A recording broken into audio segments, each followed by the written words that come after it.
This presentation, Lumbrokinase in the treatment of atherosclerosis, was given in the spring of 2015 within Module 16E of the Advanced Integrative Cardiology course offered by the Fellowship in Anti-Aging and Regenerative Medicine, which is associated with ATHEROSCLEROSIS, the American Academy of Anti-Aging and Regenerative Medicine, in which I'm a member.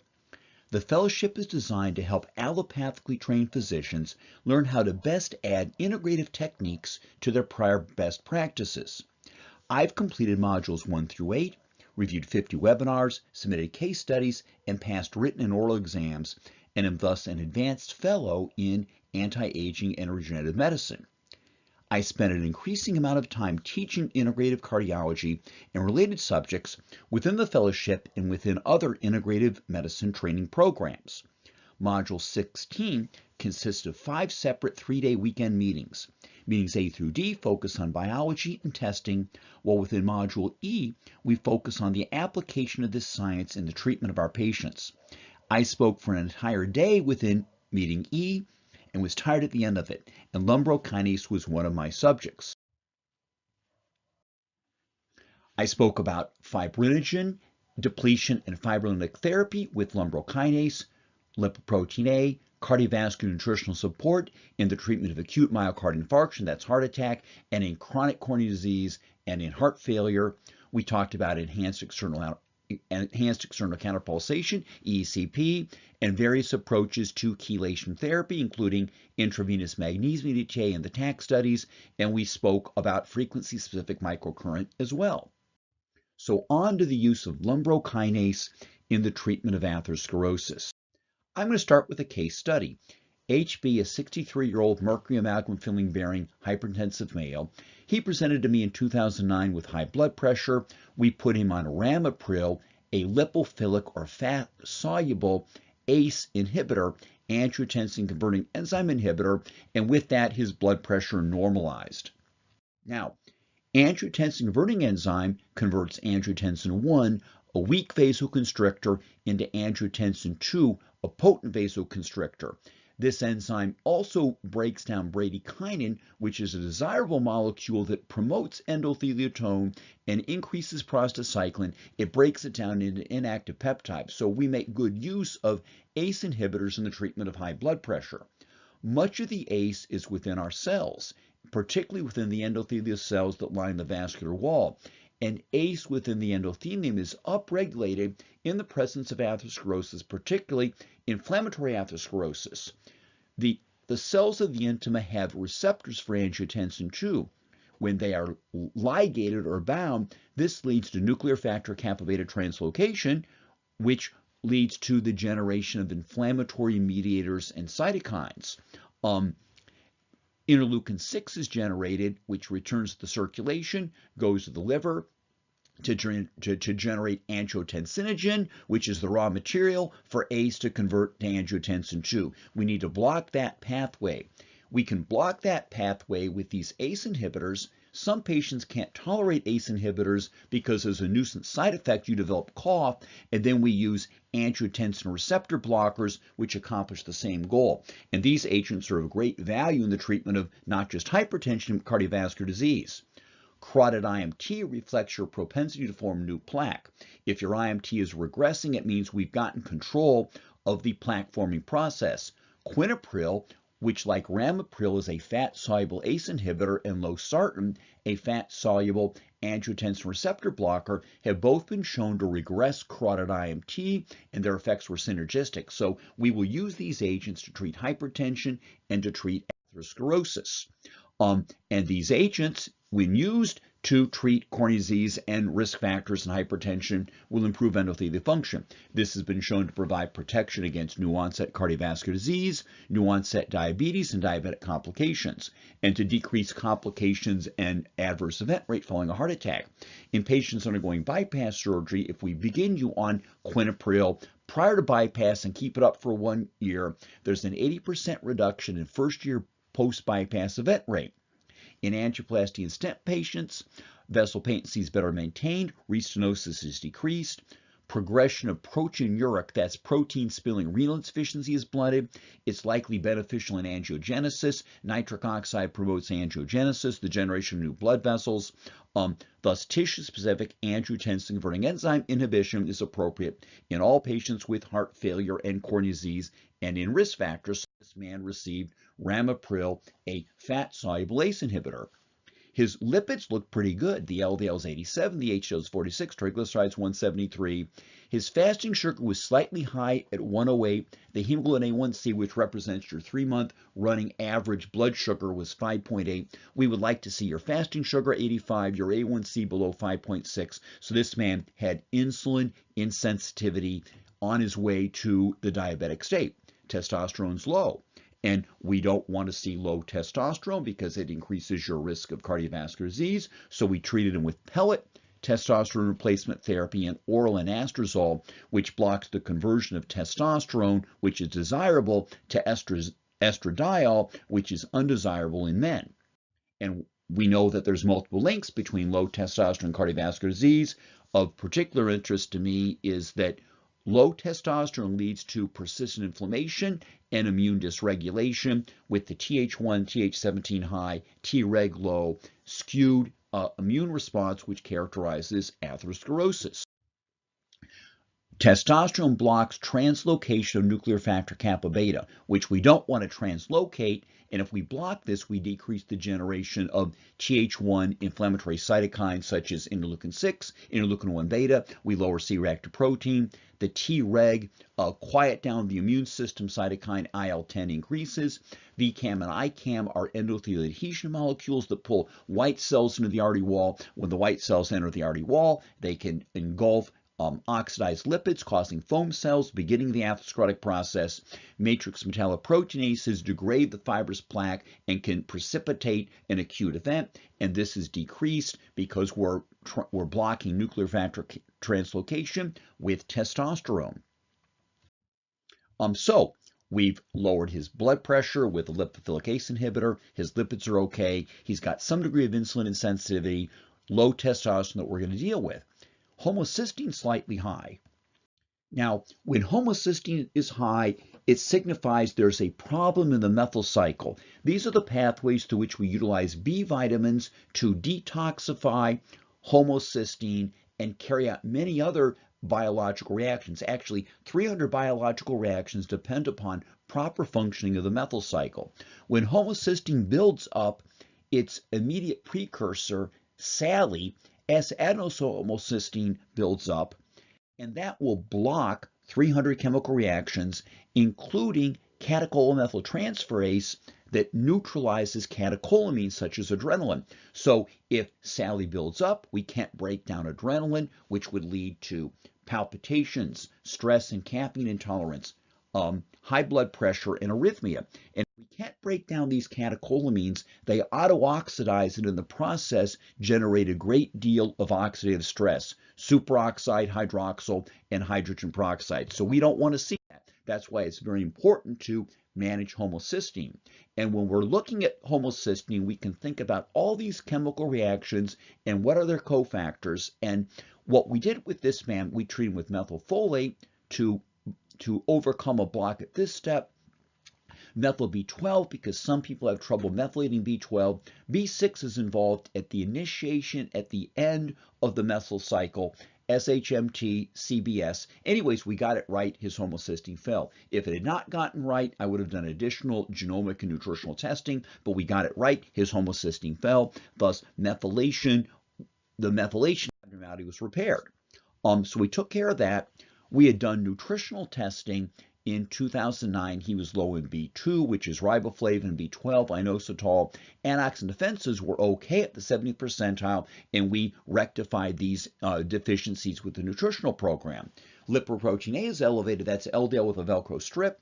Lipoprotein A will bind to lysine and proline within the damaged vascular wall, and it will add on to the plaque. In health, it's a repair particle. It's supposed to put a finger in the dike when the artery wall is cracked due to vitamin C deficiency, but lipoprotein A can't tell the difference between a cracked artery and a plaqued artery, and it will enter the artery wall binding to lysine and proline and form a microclot and bring in LDL. So we want to block that with lysine, proline, and vitamin C. The man did not have high levels of the inflammatory markers C-reactive protein fibrinogen, which was good. We assessed his soft tissue metal burden by carrying out a provocative challenge. We administered 1,000 milligrams of EDHA, 125 milligrams of DMPS, 500 milligrams of DMSA, and oral enteric-coated EDHA to grab metals from the cells of his soft tissue, and then we measure the spill of metal in the urine, and he had a predominant spill of lead. He had some cadmium, he had some aluminum. He did not have much mercury. Thus, if I'm going to pick an agent to treat his metal burden, I would utilize EDHA, our most powerful lead and cadmium chelator. So he had a metal burden, which he did not want to have treated at the time because things were going well. We did a carotid ultrasound in 2010, and he had a moderate narrowing in the right carotid artery, 30 to 49%. It was less than 30% on the left. This is not flow restrictive. You would not operate on a narrowing like this. You would operate on a narrowing that was 80 to 90%, or a symptomatic narrowing that would, at this level or more severe level, but you wouldn't just operate on a 30 to 49% narrowing. Now, in 2010, his BP went up a little bit. We increased the ramipril 20. We added nebivolol. This is a beta blocker that also improves endothelial function. And endothelial function reflects the ability of the artery wall to make nitric oxide. Nitric oxide promotes vasodilatation, keeps platelets from clotting. It keeps nuclear factor kappa beta at bay.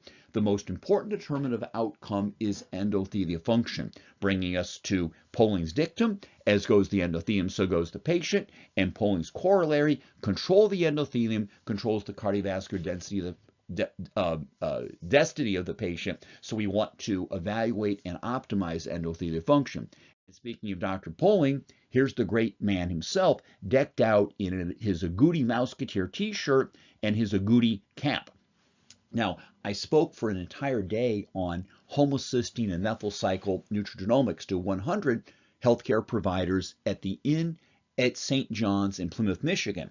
Now, the Inn at St. John's is a former monastery with all these gorgeous chapels. It's a great place to get married. This was on a Saturday, and there were 3 weddings going on. So the people involved in the wedding were all decked out. They're milling around in the lobby before they go to the wedding. So at the lunch break, I had this little skit. I was talking about the agouti mouse. Now, the agouti mouse is a genetically abnormal mouse that is very sensitive to methyl group depletion, and it's a good experimental model to look at how various substances will improve or compromise methylation. And I suggested that Dr. Pohling invented the agouti mouse model, and that he had been invited to the International Agouti Mouse meeting to achieve a Lifetime Achievement Award. And I went with him, and we got our AGOUTI Mouseketeer t-shirts and our AGOUTI Mouse hats. It's a little cap with a mouse on top. So anyways, at the end of the morning, Dr. Pohling and I, decked out in our AGOUTI Mouse outfits, led 100 healthcare providers through the lobby to the lunchroom, and everybody was sort of staring at us as, who are these 2 crazy guys with the AGOUTI Musketeer outfits on? Anyways, science and medical education, of course, can be fun. So back to our subject. So anyways, this man, we repeated his carotid ultrasound every year, and it's worsening. We're measuring the velocities of blood flow within the narrowed artery. The tighter the narrowing, the higher the velocity. Like if you have a garden hose and you put your thumb over the nozzle, the greater the degree of obstruction to flow of water, the more rapid it will flow. So anyways, it's getting worse, particularly on the right side. The left side was not as involved. So we look at the velocities, and you can estimate the percent stenosis. So it's getting up there, 50 to 69%. We're going to get worried that it's going to get to the point where the man's going to need surgery. So at this point, he had put on a little bit of weight. His triglycerides were up, his hemoglobin A1C was slightly high, he's overweight, and this is the metabolic syndrome, which is the constellation of belly fat, high blood pressure, insulin insensitivity, low HDL, high triglycerides. So we treated him with berberine, 500 milligrams twice a day. Now, berberine activates AMP-sensitive protein kinase, my favorite enzyme.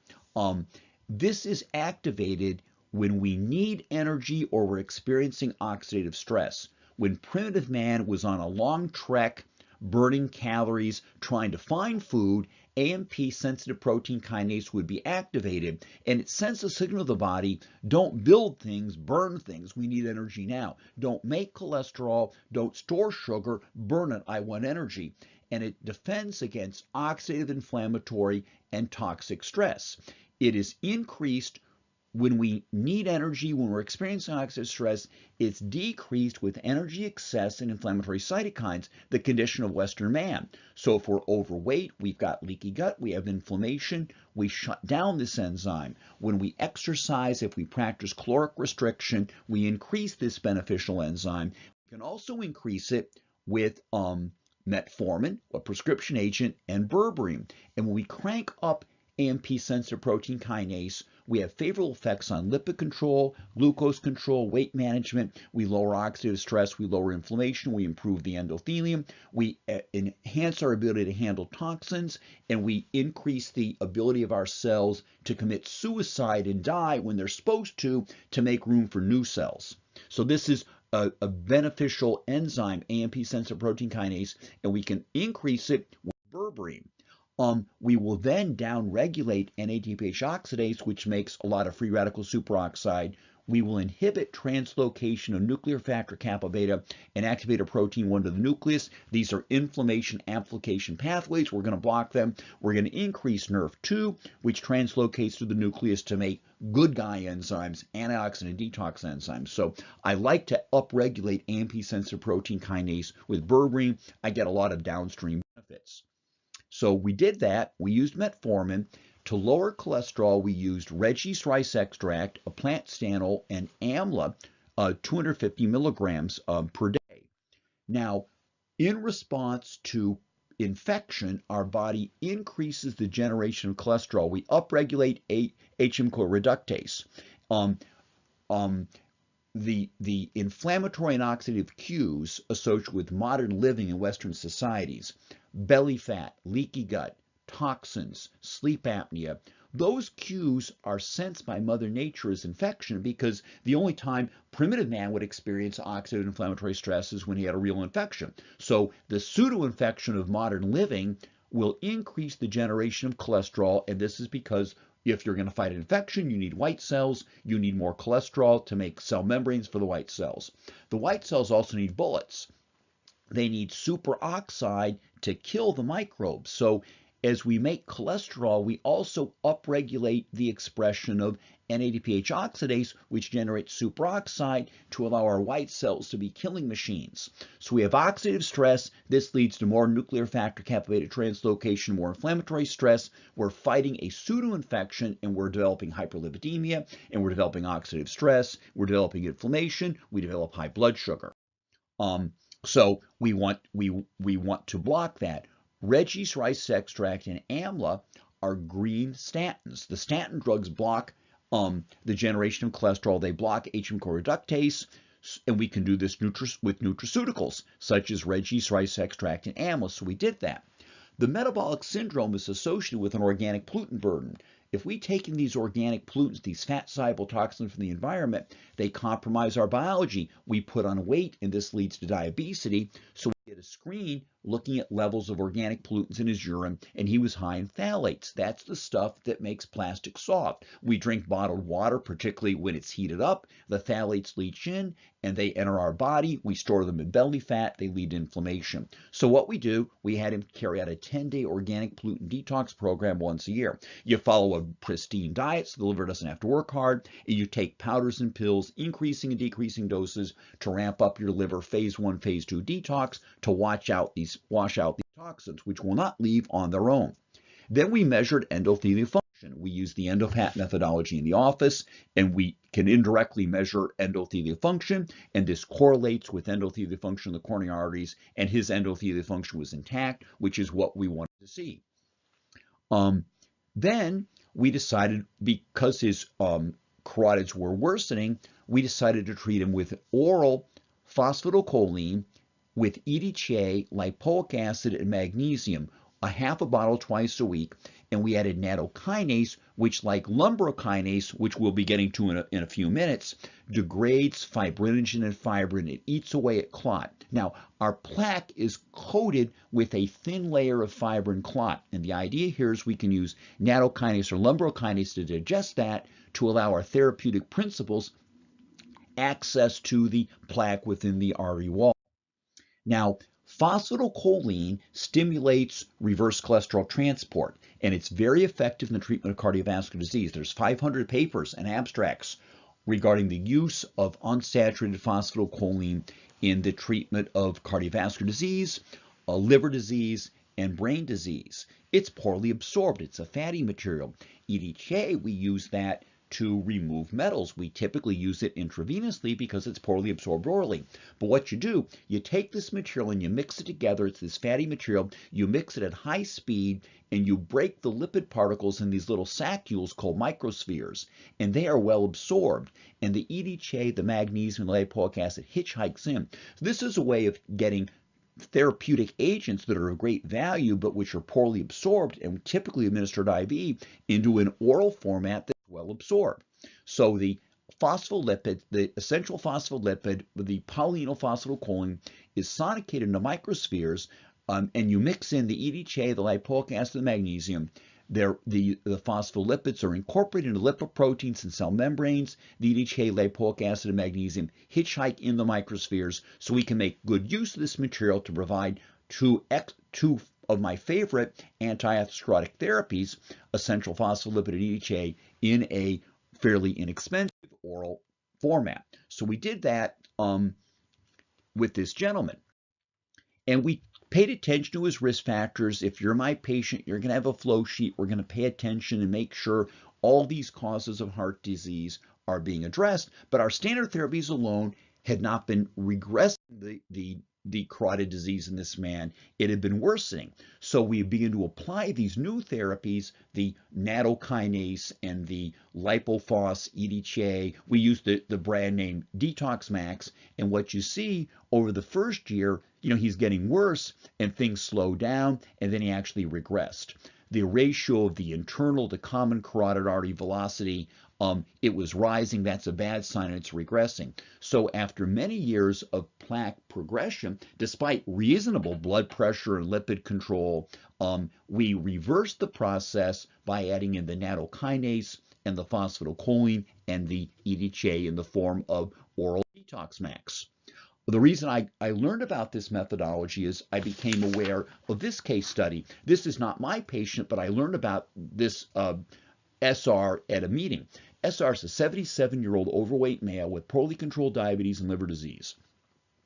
In May of 2003, he had complete loss of vision in his right eye because his right internal carotid artery, which would serve the right side of the brain and the right eye, was clogged. So he had an ocular stroke. The left side had severe disease. The right side, there was just no flow beyond the midpoint. So he begins Detox Max, which is polyenylphosphatidylcholine, essential phospholipid, we abbreviate it as PPC, and EDTA and lipoic acid and magnesium, a half a bottle twice a week plus nattokinase. In November of 2003, after 24 weeks of therapy, his vision's no better because he had had a stroke to the eye. The cells of the eye were destroyed, but his carotid arteries had improved dramatically. The right internal carotid that was closed, there was no pressure step up, only non-obstructive disease. The left had improved, and it was 50 to 69%. So this is severe bilateral carotid disease that is regressed with Detox Max, polyenylphosphatidylcholine with EDTA in an oral format, plus nattokinase to degrade fibrin and fibrinogen. So I got kind of excited about that and began to study this methodology. And then we took 6 of my own patients and applied this concept to them. So these are 6 of my patients under treatment for symptomatic coronary disease. They all had carotid artery disease of varying severity. They're all on antioxidants, fish oil, homocysteine, lip protein, lipid-lowering therapies, and they had all had prior therapies. 2 had had, 5 of the 6 had undergone EECP for inoperable coronary disease. 2 had received intravenous EDTA, 5 that had received rectal suppository EDTA. So these patients had all received some good therapies, and we're going to see if we can improve on outcomes by adding in the detox max, the phosphatidylcholine EDTA. So we measured the carotid artery flow velocities, past study, baseline, and following 20 weeks of a half a bottle twice a week of the phosphatidylcholine EDTA preparation. Lumbrokinase, the standard dose, is 2 tabs 3 times a day for 4 weeks, and then 1 tab 3 times a day to follow. All their prior therapies were continued, and then we repeated their ultrasound at 5 months. So RS, he had severe disease 2.5 years earlier, none at baseline because he had undergone a right carotid endarterectomy. The surgeon had removed the plaque. At 5 months into our therapy, there was no recurrence. His left internal carotid artery had actually been improving on its own. It improved more with the detox max. With MD, he was worsening on the right. He began to improve. He had improved on the left because he had undergone surgery and there was minimal residual disease. It improved a little bit with our therapy. WT was worsening on the right and on the left, and he got a little bit better. PM was worsening on the right. He increased just a little bit on the right. On the left, he was worsening. He got better. DM worsened a little bit on the right, but that was not significant. On his more severely involved left side, he had been worsening. He got better. On JW, improved on both sides. So these are patients with long-standing cardiovascular disease that I've done what I thought was adequate work in dealing with the risk factors. So we add in phosphatidylcholine, we add in EDTA, we add in lumbrokinase, and we get a net disease regression in the carotid circuit. So that was the case study, and now let's get into my more formal presentation of the role of lumbrokinase, which is earthworm extract in dealing with atherosclerosis. Now, earthworms, D-long is the Chinese term for earthworms, or traditionally they're known as the earth dragon, is a traditional medicine and food resource in China. The Ben Cao Gang Mu, which is a traditional Eastern world's pharmacopoeia, describes lumbrokinase as potent medicine for liver wind uprising and channel blockage conditions. Within Chinese medicine, they have a nomenclature that I don't understand, but it's all science, and their science is as good as our science. So they use lumbrokinase in a number of health challenges that they would categorize under liver wind uprising and channel blockage. D-long, or lumbrokinase earthworm extract, is used to treat inflammatory, hematologic, oxidative, and nerve diseases in China. Fibrinolytic enzymes are secreted by multiple organs of the earthworm. Now, these fibrinolytic enzymes are designed to degrade foliage. So the worm has to burrow into the dirt, and he's blocked by foliage, twigs, and leaves. So these enzymes will degrade the foliage, allowing the earthworm to make forward progress. And what they did, they would take an earthworm and cut it into little pieces and put it on a plate of fibrin. And the sections of the earthworm that are rich in fibrinolytic enzymes will degrade the fibrin, and you can see the shadow there. And then when they're making the lumbrokinase preparations, they will harvest the earthworms and select the regions of the earthworm, the internal organs that make the most fibrinolytic enzyme. And then you get the most potent lumbrokinase. So will it work? Here, this study, they took just earthworm powder. They didn't really pick the best sections of the earthworm. They just took the earthworm, kind of ground it up and powdered it. And the 6 healthy volunteers took the earthworm extract, do baseline studies, treat them all with earthworm powder, 120 milligrams 3 times over 8 days. TPA is an enzyme that promotes fibrinolysis. If you're having a heart attack and there's a clot in your coronary artery, you might receive intracoronary or intravenous TPA, which activates plasmin, your clot dissolving system, to help you dissolve the clot. So in these individuals, their innate ability to dissolve clots increased. Fibrin degradation products increase on days 1 and 2 and then decrease and then go back to normal. When you dissolve a clot, you will transiently make fibrin degradation products. So these individuals, their ability to dissolve clots increased. They dissolve some clots that have been present in their body, and then they go back to normal. So the raw earthworm powder works. Zhao in '88 in China extracted 7 fibrinolytic, that's blood clot dissolving, fibrin dissolving enzymes from a species of earthworm called Eisenia fideta. Mahara in '91 in Japan characterized 6 fibrinolytic enzymes from Lumbrokinase rubellus, another species of worm, and that's the one from which lumbrokinase is derived. And these enzymes degrade plasminogen-rich and plasminogen-free fibrin. Now, plasminogen is the precursor of plasmin. Plasma will degrade fibrin, and lumbrokinase works in plasminogen-rich and plasminogen-poor fibrin, meaning it will indirectly increase clot dissolution by converting plasminogen to plasmin, and it will work independently of plasmin and directly and independently degrade fibrin. And collectively, these enzymes are called lumbrokinase. The amino acid sequence of lumbrokinase is homologous, quite similar to that of urokinase, streptokinase, and TPA, tissue plasminogen activator. These are the drug fibrinolytic enzymes that we use in Western medicine, and lumbrokinase is quite similar. Molecular mass between 20 and 35 kilodaltons. It's resistant to high temperature, active under acidic and basic conditions. It's well absorbed, but you take it away from food. If you take it with food, the fibrinolytic character will be used up, degrading the food. So you take it on an empty stomach, it gets into the blood. It's specific for fibrin and thus does not cause excessive bleeding. All it does is digest fibrin and fibrinogen. Fibrin is the precursor of fibrin clot. It will digest fibrin clots. It does not deplete clotting factors. Thus, while it dissolves clots and would protect you from clots and dissolve a clot if you have an occluded artery, it does not cause excessive bleeding.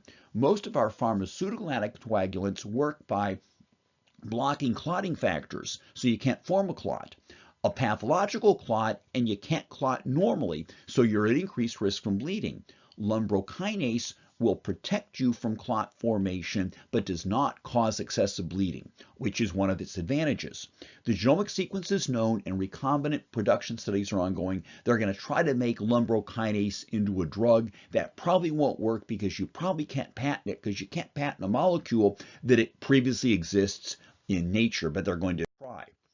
So what are the uses of lumbrokinase in Chinese medicine? It's used in ischemic cerebral infarction, that's a stroke due to a blocked artery, transient ischemic attack, where the clot forms transiently and then is dissolved, and chronic retinal venous occlusion, loss of vision due to a clot forming in the veins that drain the eye. It can be used in angina, unstable angina, and post-heart infarction, post-heart attack status, pulmonary heart disease, diabetes mellitus, chronic fatigue and fibromyalgia. Experimentally, it's used, they coat heart valves and stents to see if they will resist clot formation. Widespread use since 1965 with an excellent safety record. The standard doses is 2 capsules, TID, that's 3 times a day, 30 minutes before a meal for 3 to 6 weeks, and 1 3 times a day to follow. That's if you're acutely ill. If you're in a chronic stable situation, I typically skip the loading dose because this stuff's kind of expensive and go to 1 3 times a day. What are the contraindications? Well, it won't cause abnormal bleeding, but there are certain situations we want you to be a good clotter. Recent surgery, lumbar puncture, arterial puncture, trauma, aneurysm, GI ulceration or bleeding, or any other bleeding disorder, or known allergy to lumbrokinase or earthworms. Now, what are the physiologic effects? Lumbrokinase will degrade fibrinogen. Fibrinogen is generated in the liver. It can be converted into fibrin clot. Fibrinogen rises in the presence of inflammation. Fibrinogen, like C-reactive protein, is a marker of inflammation, and we will use anti-inflammatory therapies to lower inflammation and bring down fibrinogen, such as fish oils and turmeric. When fibrinogen is high, it increases blood viscosity because there's too much fibrinogen protein in the blood. We don't want your blood to be viscous because when your blood is viscous, it creates an abnormal shearing stress against the artery wall, which promotes plaque formation. So lumbrokinase will directly degrade fibrinogen. It will directly degrade fibrin. It'll just chop it up into little pieces and dissolve the clot. Lumbrokinase also increases tissue plasminogen activator, which stimulates the conversion of plasminogen. Ogen means to bring forth. I bring forth plasminogen. Converts inactive plasminogen into active plasmin, which will also degrade fibrin. So lumbrokinase directly and indirectly degrades fibrin and lyses clots. Here's another graph. You can see that lumbrokinase degrades fibrinogen. It degrades fibrin. It stimulates TPA to convert plasminogen to plasmin, which also degrades fibrin. Those are the biochemical pathways. It also has a weak antiplatelet effect. Aspirin is our lead antiplatelet agent. Lumbrokinase has some effect against platelet aggregation. It reduces plasma and whole blood viscosity by lowering fibrinogen, making the blood more like wine than ketchup. It reduces adhesion model generation in ischemic conditions. When we have ischemic conditions, the endothelium activates. It releases adhesion molecules to pull white cells into the artery wall. We don't want that. We don't want these white cells in the artery wall. We don't want them to engulf oxidized lipids and generate foam cells that initiate atherosclerotic phenomenon. It lowers inflammatory markers such as C-reactive protein and the erythrocyte sed rate. It does not affect the PT and PTT. The PT is designed to monitor the efficacy of warfarin, Coumadin, the PTT to monitor the efficacy of heparin.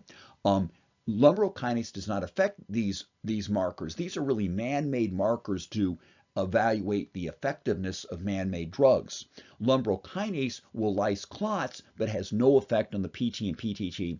It will shorten the euglobulin lysis time. This was before my time, but they would take your blood and they'd spin it, and there would be a clot and serum, and the serum contains fibrinolytic enzymes like plasmin, and the quicker you will dissolve this clot, the shorter your euglobulin lysis time refers to a better ability of your serum to dissolve clots. And if a therapy shortened the euglobulin lysis time, it made you better at lysing clots and preventing clots, and lumbrokinase would shorten the euglobulin lysis time as you expect. So let's see how it works. First, we'll start with an animal study. This is a rodent model where you create a clot in the inferior vena cava.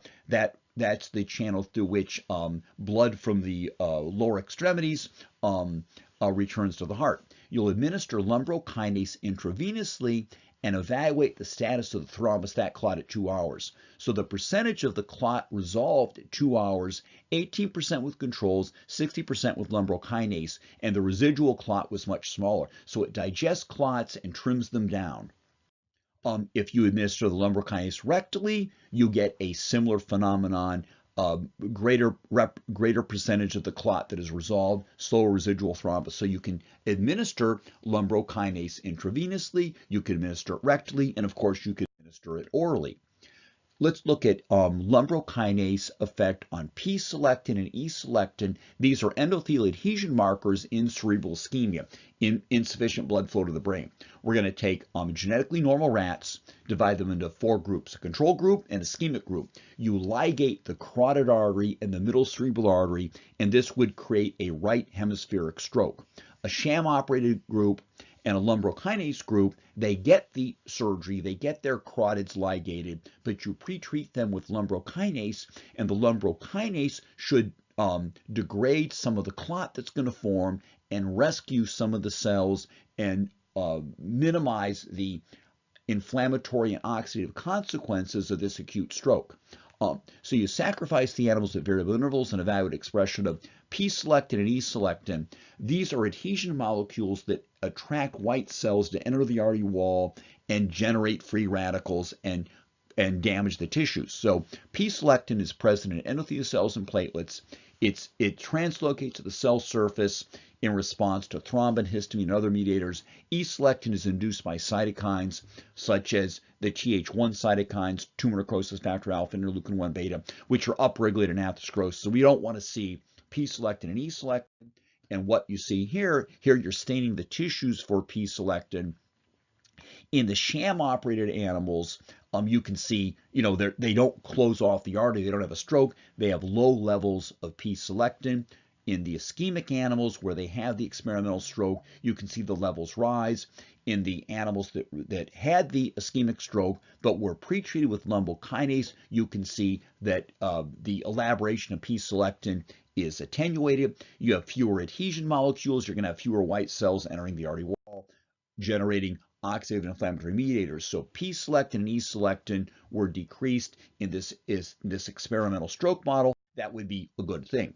Let's look at lumbrokinase in central retinal vein occlusion. 24 patients with acute visual loss due to central retinal vein occlusion. Now, when we think about a TIA, we think about a clot within the arterial supply to the arteries.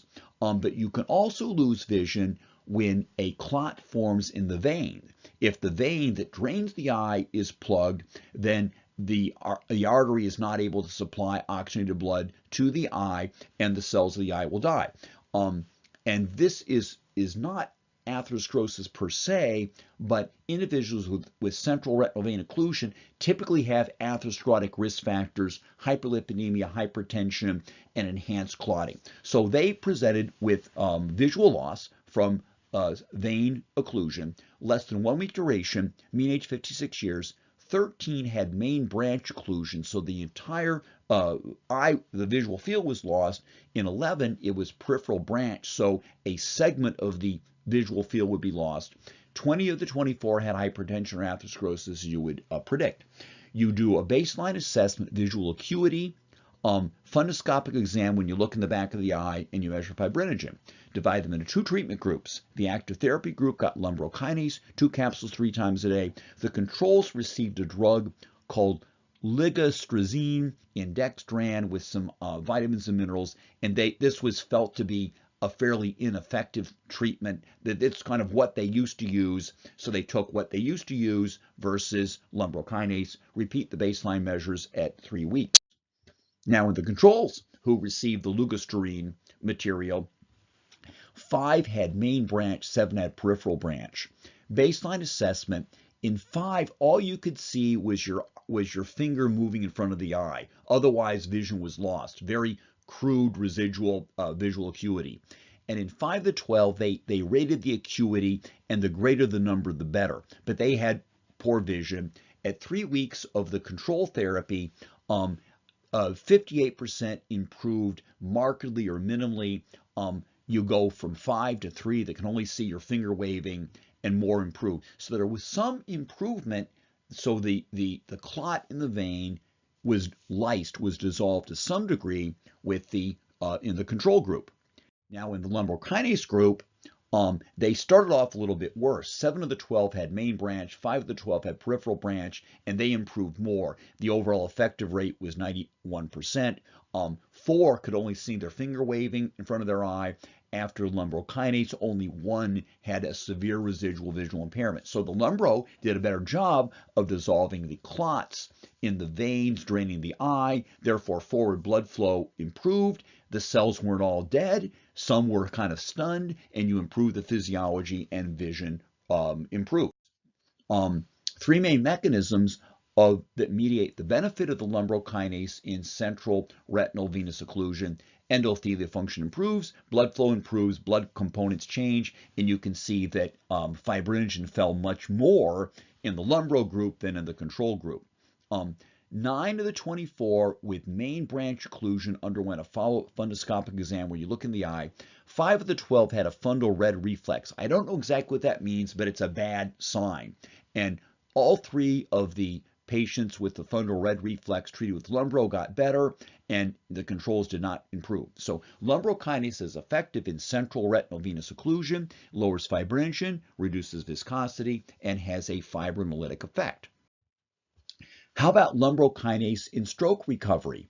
1,560 patients with an ischemic stroke. That is a stroke due to a clot forming. You have a blocked carotid artery. It clots off, the blood supply to the brain is lost, and you have an ischemic stroke. Now, we have to differentiate this from a hemorrhagic stroke. If you have an aneurysm that bursts, you bleed into your brain. If, as a result of severe hypertension, you bleed into your brain, that is a hemorrhagic stroke. And of course, we would not use lumbrokinase then. That would make the situation worse. But an ischemic stroke where you lose brain function because the oxygen supply is cut off, because a plaque ruptures or a vessel closes or a clot forms, that's an ischemic stroke. So we're going to take 1,560 patients recovering from stroke at 16 hospitals within China, and treatment was begun not on day 1 but within 4 weeks. And they do the baseline measures and treat them with lumbrokinase 2-3 times a day before meals for just 3 weeks. And they have a stroke score, mild, moderate, severe, and efficacy. Recovered would be if your stroke score improves by 90%. Significant improvement, 46 to 89%. If unchanged, going up or down 18%. If it worsens by 18%, that would be deterioration. That is the rating scale they used in Chinese studies to evaluate the efficacy or lack of efficacy of therapies in cardiovascular disease. So what they looked at the results from all the hospitals, and total effective rate was 88%. Significant improvement, that would be a 90% recovery of functional loss and 24% recover completely. That's a 90% or greater resolution. Their stroke score, 45% significant improvement, only 12% were unchanged, and none got worse. So total effective score was 88%. So just 3 weeks of lumbrokinase begun within a month of an ischemic stroke was associated with a significant improvement in functional status.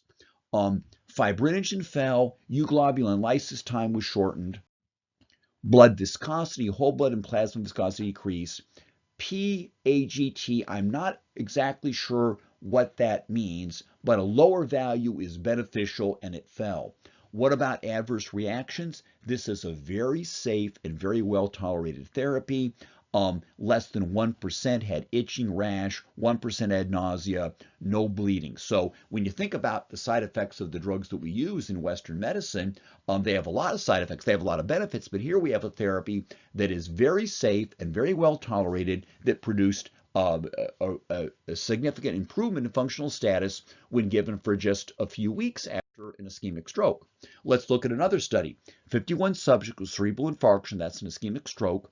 You do a CT scan to exclude hemorrhage or cancer. You wouldn't treat a stroke due to cancer with this. Baseline studies randomized to receive over 4 weeks lumbrokinase 400 milligrams 3 times a day. They used milligrams in this paper. I think that would translate to 2 capsules 3 times a day. Or placebo. Repeat the baseline studies, single blind protocol followed. So the subjects did not know whether they were getting lumbrokinase or placebo. The researchers did. And what you see, fibrinogen falls with lumbrokinase, but not with the placebo group. D-dimer is elaborated when you dissolve a clot. So what happened in the lumbrokinase group at 1 week, you see a rise in D-dimer. That means there was a residual clot within the vessel wall that was being digested by the lumbrokinase, so the D-dimer went up, you dissolve the clot, and then it falls down to normal. So there was residual clot that was resolved, and then blood flow you'd expect blood flow to improve with lumbrokinase. TPA, which increases the conversion of plasminogen to plasmin, increased, and then that plasmin is going to help lyse clots. They found that the greater the increase in the TPA activity, the greater was the resolution of the stroke score. So efficacy correlated with the ability of the lumbrokinase to increase TPA, which would convert plasminogen to plasmin and help you degrade the clot.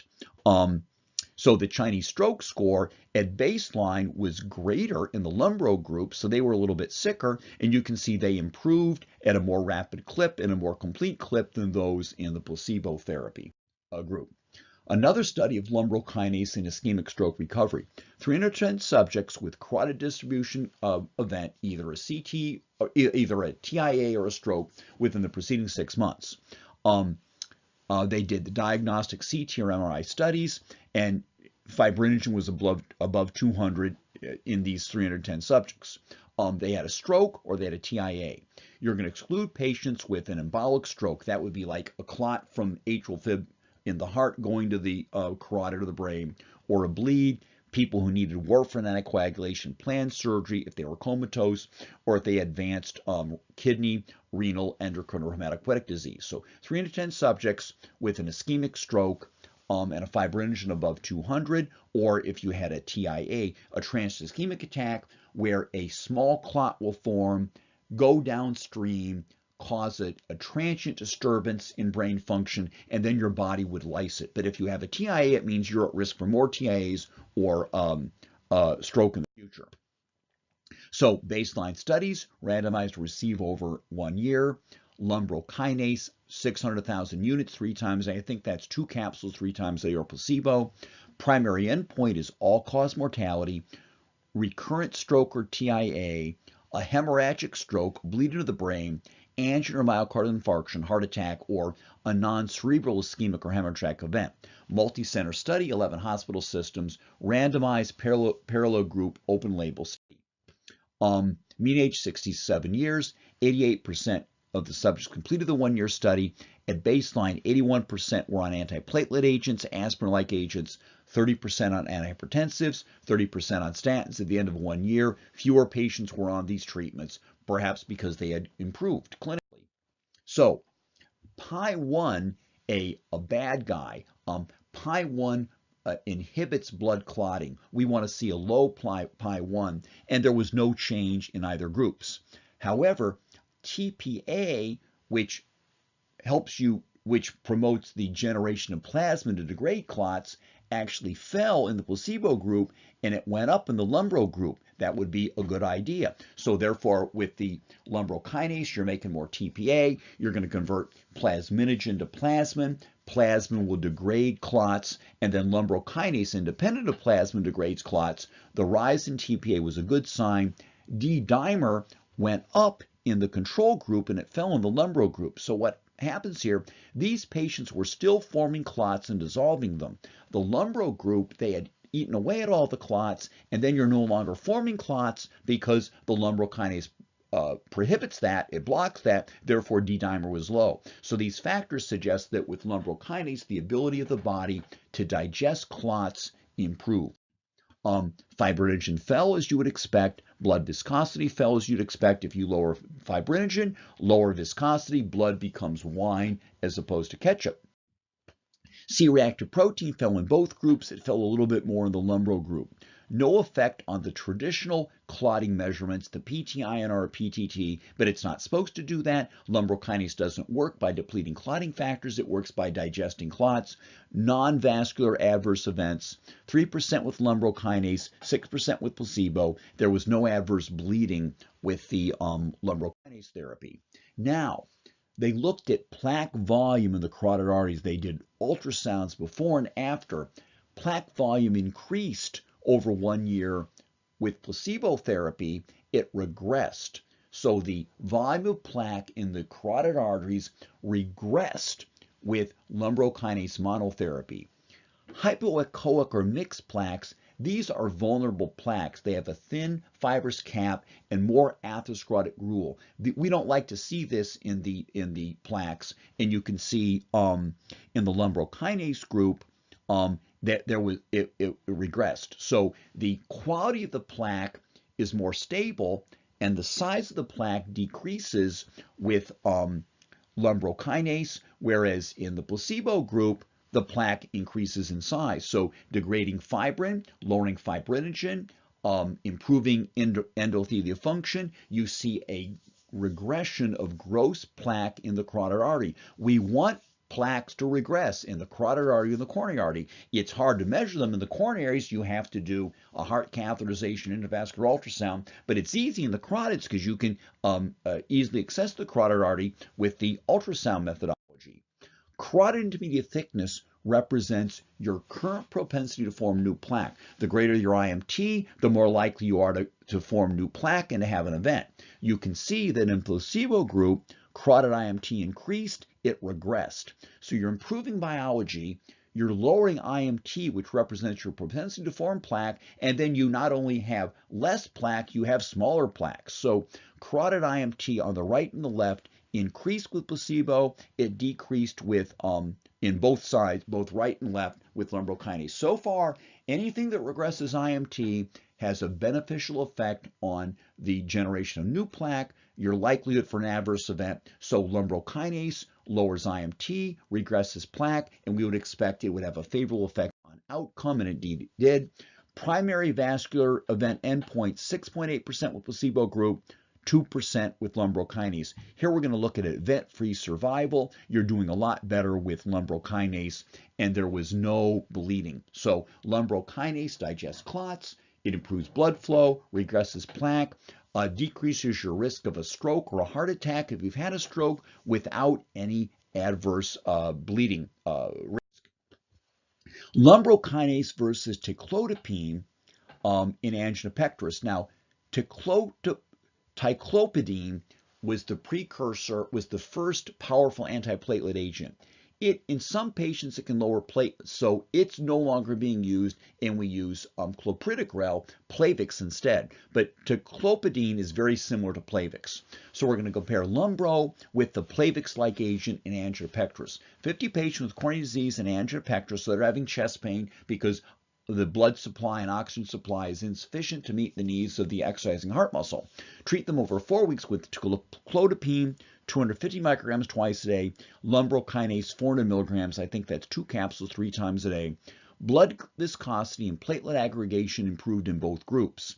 And in terms of clinical effects, overall, effective, from the clinical point of view, lumbrokinase was effective in 87%, the drug in 85%. In terms of improving the EKG, again, we give a slight nod to the lumbrokinase group. So lumbrokinase, in comparison to a standard high-powered Plavix-like antiplatelet agent, did just as well in patients with angina pectoris. What about lumbrokinase in unstable angina? So if your plaque is active, if it's expanding, if it's ulcerated, it's releasing a little platelet and cholesterol emboli downstream, you might have a change in the pattern of your angina. We call that unstable angina. While stable angina is not a cause of great concern, when you have unstable angina, red hot coronary disease, where you're at great risk for having a heart attack, and therefore we are more concerned about about how we treat you and what your outcome is going to be. So 20 patients admitted with unstable angina, baseline measurements, give them lumbrokinase, 2 capsules 3 times over 10 to 14 days, repeat the baseline measures. This was a non-randomized open study. No change in the PT or PTT as you'd expect. C-reactive protein fell, fibrinogen fell significantly from 532 to 336. Plasminogen fell, and because you're converting it into plasmin. Plasmin fell, I believe, because you were using up this plasmin to digest clots. Platelet aggregation decreased, so it has an aspirin or Plavix-like antiplatelet effect. So not only are we lysing fibrin clots, we're having an antiplatelet effect. The platelets aggregate to form the nidus upon which the fibrin mesh is generated. So there's a dual anticoagulant effect provided by the lumbrokinase. So markedly effective was an 80% reduction in angina frequency and angina duration. So these people have unstable angina, they're in trouble. They've got an active plaque, maybe with a small clot on top of it. And with Lumbro, 50% experienced this 80% reduction in angina frequency and angina duration. 30% was effective, that's a 50 to 80% reduction. Ineffective was less than 50% reduction. Total effective rate, 80% with just lumbrokinase as monotherapy. Another study of lumbrokinase in chronic stable angina, 10 subjects with chronic stable angina. They're all on aspirin and long-acting nitrates, 70% on a beta blocker, calcium blocker, and 30%. 8 of 10 had features of the metabolic syndrome. That's belly fat, hypertension, highest sugar, high triglycerides, low HDL. Baseline measurements, you treat them with lumbrokinase, 50 milligrams 3 times a day over 30 days, which I think is roughly equivalent to 2 capsules 3 times a day. Repeat the baseline measures. And they did nuclear stress tests, both at stress and at rest, and this would quantify the amount of heart muscle not getting enough oxygenated blood. And what you find is the sum stress score And you want a low number. This would reflect the amount of heart muscle not getting adequate blood with exercise decreases. So here we have blue in baseline, red with lumbrokinase, severe hypoperfusion, severe reduction in blood flow, fell from 5 patients down to 2 with lumbrokinase. None were normal ahead of time. 3 were normal on lumbrokinase. They digest clots. They quieted down the plaque. Blood flow improved. And their nuclear scores, their nuclear scan improved. The difference between rest and stress also improved significantly. That difference, which like the volume of heart muscle at risk that's not getting enough blood and oxygen, fell. 7 were severe, only 4 after lumbrokinase therapy. So lumbrokinase in chronic stable angina in 6 of 10 improved perfusion and amelioration of angina. In 1 of 10 improved perfusion without change in angina. Metabolic syndrome was present in 7 of 7 with improved perfusion. So they felt that those patients got more out of it, probably because they had higher fibrinogen levels. So there was more upside potential for the lumbrokinase to work. Metabolic syndrome is associated with increased viscosity, increased fibrinogen, impaired fibrinolysis. So if you got the metabolic syndrome, you're more of a clotter. You're not very good at dissolving clots, and lumbrokinase would resolve that, lowering fibrinogen, making the blood less viscous, dealing with platelet reactivity, and improving your ability to carry out fibrinolysis, that is, dissolve a clot. No adverse reactions, again, no bleeding. We just don't have bleeding side effects with lumbrokinase, so we can do a lot of good with, a negligible downside potential.